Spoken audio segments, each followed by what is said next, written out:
For as long as there have been civilizations, there have been walls. Over a lot of the years, those walls turned into magnificent castles and palaces, places where emperors could flaunt their wealth, where kings could defend invasions, and where queens could have some pretty cool parties.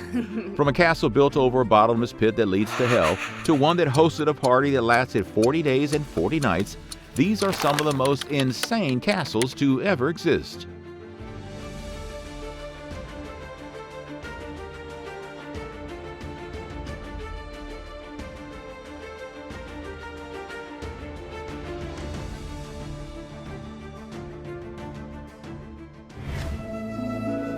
Himeji Castle. Himeji Castle is probably the most remarkable castle in Japan. Its nickname is Shirasaji-jo, or White Egret Castle, because of its brilliant white exterior that makes it look like a bird's about to take off across the Japanese sky. The effect is more than just aesthetics. The white plaster is also fireproof. Not a bad addition to a castle that's made of wood. What kind of wood, you may ask? Well, definitely not the kind of wood you can get at Home Depot. Construction on the castle started in the 1300s, but it became the largest castle in Japan at the turn of the 17th century, when Tokugawa Ieyasu took control of it after a battle and his son-in-law built it up into the behemoth you can still visit today. One of the reasons it stood the test of time is because of some clever architectural designs. The path to the main keep of the castle is intentionally complex and maze-like, meant to confuse would-be attackers. The main keep also appears to have more floors than it actually does, a sort of optical illusion that apparently confused anyone trying to figure out where defenders were firing their arrows from. Inside the castle, wooden floors called nightingale floors were installed at certain points. They were basically intentionally creaky floors that were designed to squeak like a bird when someone walked across them. I mean, it's hard to sneak up on someone when you're stepping on birds. Like a lot of ancient castles, Himeji Castle has its share of ghost stories. The most famous is the legend of Okiku's Well, where it is said that a ghost of a servant girl named Okiku is heard counting to 9 before breaking into sobs. It's said that she was given 10 precious plates to take care of, but when she refused the advances of a samurai at the castle, he stole one of the plates, accused her of losing it, and then he threw her down as punishment. Neuschwanstein Castle. Perched almost impossibly up on the foothills of the southern German Alps sits a castle that looks like it's straight out of a fairy tale.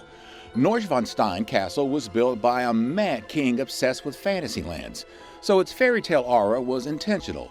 It was also apparently the inspiration behind Sleeping Beauty's castle. You know, this one. It's said that Walt Disney loved the look of the castle so much when he saw it while he was touring Europe on vacation that he had his illustrators draw up something similar for Sleeping Beauty, the castle that then became part of the iconic Disney logo. The history of the castle and the guy who had built it has a much sadder story, though. Neuschwanstein Castle was a product of King Ludwig II of Bavaria. Ludwig was a bit of an eccentric. He's often called the fairytale king, or Mad King Ludwig, and the nickname is probably justified. He was obsessed with medieval myths and was obsessed with the composer Wagner. When you pair that obsession with the fact that he basically didn't have any power after Prussia defeated Austria and Bavaria in 1866, you get one real beauty of a castle. Ludwig sunk a fortune into decking the place out with ornate furniture and artwork. His throne room was 2 stories tall and covered in gold leaf, although the throne room, ironically, never had a throne. However, the castle was never fully completed. The fairy tale king died mysteriously in 1886, right after he was declared unfit to rule and then deposed. Taking out multiple lines of credit to build an over-the-top extravagant castle was a good way to get yourself sacked. And he built a couple of crazy castles, by the way. It wasn't just one.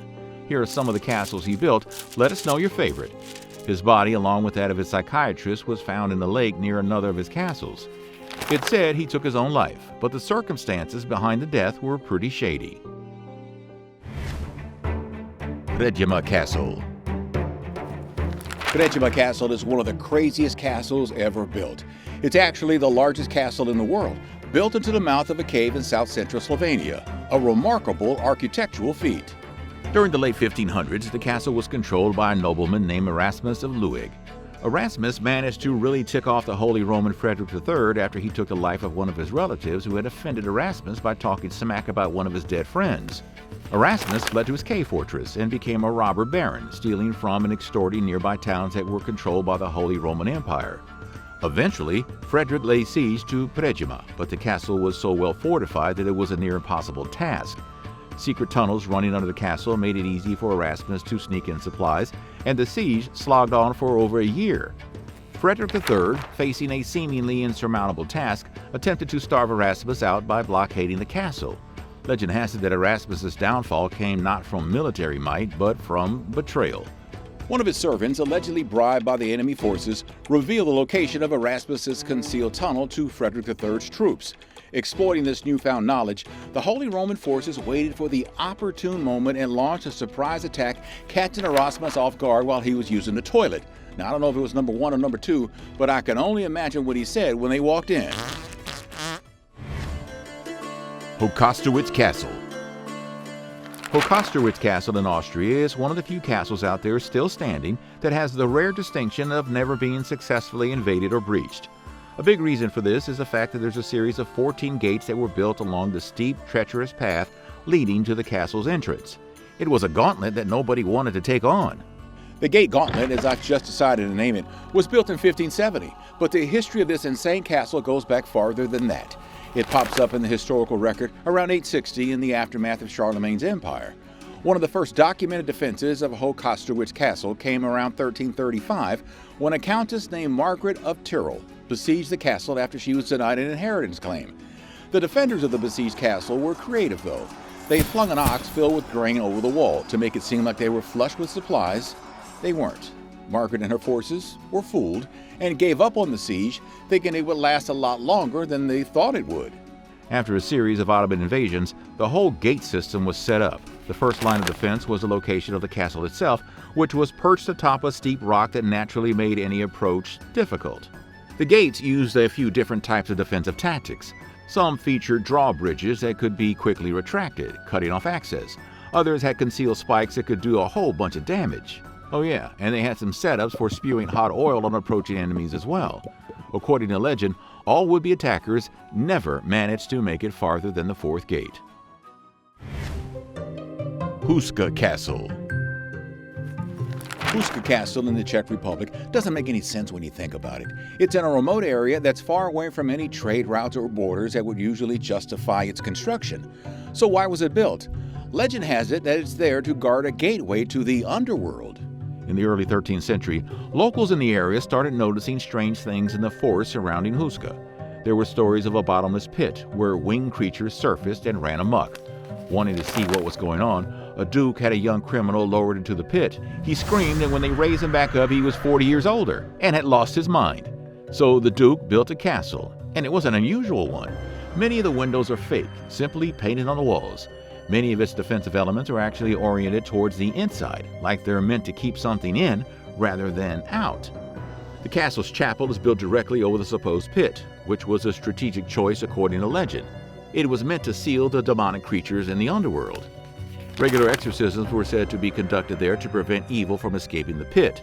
Throughout the castle's history, numerous chilling occurrences have been reported. Some accounts mention strange noises emanating from the depths of the castle, unexplainable sightings of ghostly apparitions, and even claims of demonic manifestations within its walls. That's a castle I will not be visiting. Chateau de Chambord. In the early 16th century, French King Francis I decided that he needed an escape. He decided to build a grand castle that he could use for hunting retreats, a castle with massive walls and minarets that looked like it could defend a full Mongol attack, except that the area where he built it wasn't at all in danger of being attacked. In any event, he started building one of the most expensive, most elaborate castles in history. Chateau de Chambord was really extravagant. It's said that there's a fireplace for every day of the year. Francis I would host wild parties there. There's a legend that one of them lasted 40 days and 40 nights, although it's uncertain whether Francis was there drinking all the nice French champagne.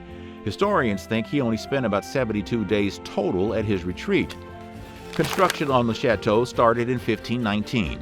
In the lead-up, Francis brought in none other than Leonardo da Vinci to help with the design. But the famous Italian inventor died before work could start on the chateau in earnest. One of da Vinci's contributions might be the monumental double spiral staircase that helixes up through the castle to a glass-enclosed pavilion on the roof. Because of the shape, one person can walk up it, another down, and they never meet each other along the way. When Francis I died in 1547, the chateau still hadn't been furnished. His servants would haul in furniture for each of his visits, and then remove it when he left. He dumped the equivalent of $200 million into the castle.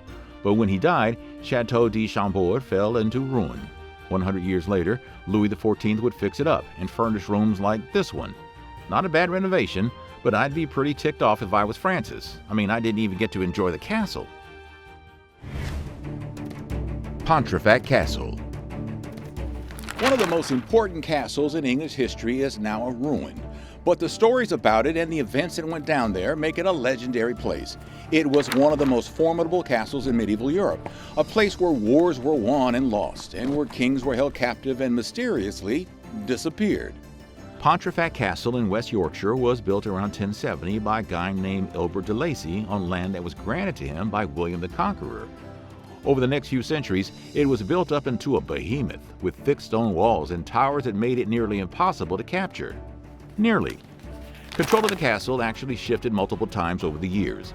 It was a focal point of a lot of wars, rebellion, and courtly intrigue.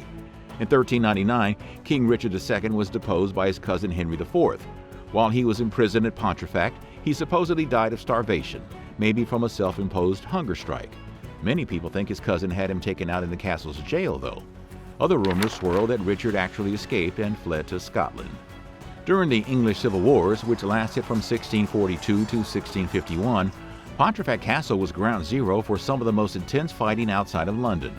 The war was basically a clash between those who wanted a parliamentary democracy, the parliamentarians, and those who wanted to keep divine right to the monarchy, the royalists.